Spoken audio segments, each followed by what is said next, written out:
Welcome back to the ClearPlan Toolbar short video series. Today we continue looking at the cleverly named text ribbon group, specifically at the dynamic filter. Dynamic filter is a find as you type filter with a bunch of other goodies thrown in.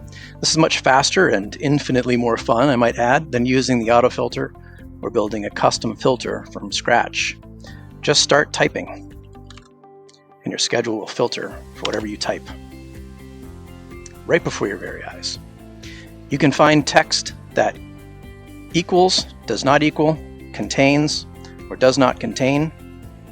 Normally you'll be filtering for the task name field, but any other local custom field or enterprise custom field can be included in the filter. So that's pretty cool, but let's kick it up a notch.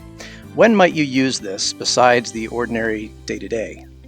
Well, here's a little backstory. This tool exists because I had a very painful experience with a linking party with 20 engineers around the table, none of whom were yet familiar with our proposal IMS. So how do those linking parties normally work? You start at the top of your schedule because you're a nice type A person, and you want to go from top to bottom and make sure you hit every single one. So how does it go? Cam says, oh yeah, I know what that one is. It needs to go to a task that's, can you scroll down a bit? So I think in my mind, okay, ID4, we're working on ID4. Scrolling down. Cam says, no, I think it's, can you scroll back up again? And I'm thinking ID4, I think, ID4. Cam says, no, I'm not sure where it is. I think it has the word 𝗖𝗏 in the task names. Okay, we'll reset all. Let's see if we can find a task that says 𝗖𝗏. No, or maybe you hit Control F, actually, is what we do without our tool. 𝗖𝗏. No, it's not named 𝗖𝗏. He says, I don't think it has 𝗖𝗏. Maybe it has 𝗏𝗏. Is it 𝗏𝗏? So we search for 𝗏𝗏. Oh, we found it. Link me. I can't proceed without you. We found the task. Shoot. What was that idea I was working on? Are you twitching because I'm twitching? Let's do a better thing than this. How about this instead? Let's reset all. We start at the top, we hit this task, and we need to find a successor. We hit our dynamic filter. Keep this task that I'm working on selected. Now find me the task that says 𝗏𝗏 on it. I can link them like this, hit Control F2, clear my filter, and I'm right back on the same task that I was before. Boom. So no writing IDs down, no remembering, no scrolling up and down, no collapsing and expanding, just find as you type. Not bad, huh? Well, it does even get a little better. Well, what if you want to include your search string in the summary tasks? You can click here.